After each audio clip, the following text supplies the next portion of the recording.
Consider a person who wakes up at dawn every single morning without fail.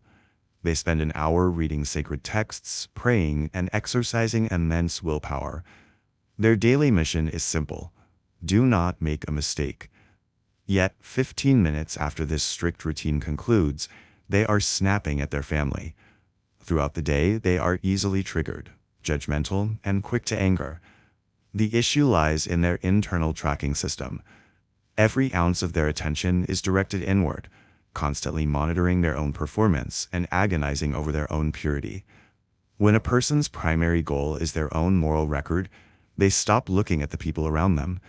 They are so busy monitoring their own righteousness that they lose the ability to actually see or care for anyone else. This frustrating outcome rarely stems from a lack of trying. The flaw is built directly into the prohibition-based systems these individuals were taught to follow. Building a life around constant vigilance, guarding against every possible misstep, creates a state of perpetual tension. It turns a standard Tuesday into a grueling psychological war of attrition. Rigid rules might effectively prevent the obvious visible misdeeds, but beneath that polished surface, the hyper-focus on self-discipline breeds a quiet, invisible rot of pride and resentment. It seems contradictory that working so hard to be good would result in a miserable, failing existence, but it highlights a flaw in the strategy itself. Relying entirely on self-control to suppress bad impulses is an unsustainable strategy. By staring at the behaviors you desperately want to avoid, you accidentally hypnotize yourself with the exact things you want to escape. If I tell you, do not think of a pink elephant, your brain instantly conjures one. Before you can reject a concept, you must construct its image. So, if your objective is do not fail, your mind becomes entirely hijacked by the concept of failure. The Apostle Paul observed this paradox thousands of years ago when he wrote that the law actually multiplies sin. Simply knowing the rigid rules you aren't supposed to break manufactures a new temptation to break them. It triggers a mechanical chain reaction. The forbidden object captures your attention. That attention generates attraction, and eventually dictates your physical actions. Behavioral systems built entirely on restriction do not offer true freedom. They ensure eventual collapse by forcing your mind to constantly stare at the very obstacles you are trying to navigate around. We can see a similar dynamic in basic physics. If you walk into a pitch-black room, you don't eliminate the darkness by shouting at it or waging war on the shadows. The human mind operates on the principle of displacement. You cannot simply pull negative behaviors out of your head. You have to crowd them out by introducing something else entirely.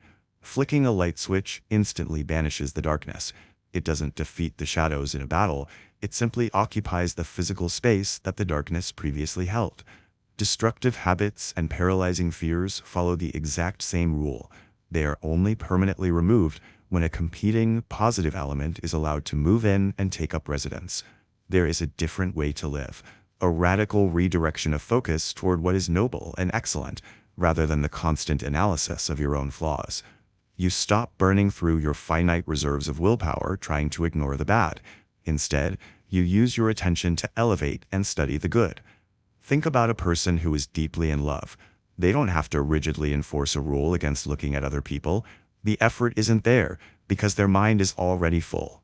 Because the center of their attention is thoroughly occupied by someone important, competing distractions naturally drift to the periphery. They lose their pull without a fight. It is much like how a child's imagination works. If you immerse a young mind in tales of honor, bravery, and knights, you don't have to force them to be brave. Those vivid images naturally shape their desires. Over time, we inevitably mold ourselves into the shape of whatever we consistently allow into our minds. Directing your focus affirmatively is the only reliable catalyst for lasting change. In aviation and motorsports, there is a concept known as target fixation.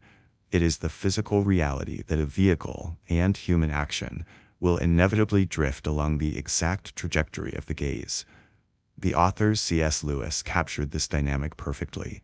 He observed that if you aim at a higher heavenly ideal, you naturally resolve lower earthly problems in the process. You get earth thrown in. But the inverse is equally true. If you aim your focus directly at the ground, staring endlessly at your own flaws, you guarantee that you will never rise above them. Take a close look at your own morning routine. What exactly are you allowing into your mental space during those first crucial moments of the day?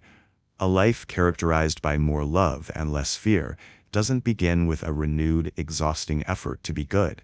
It starts with the quiet decision to fill your focus with something better.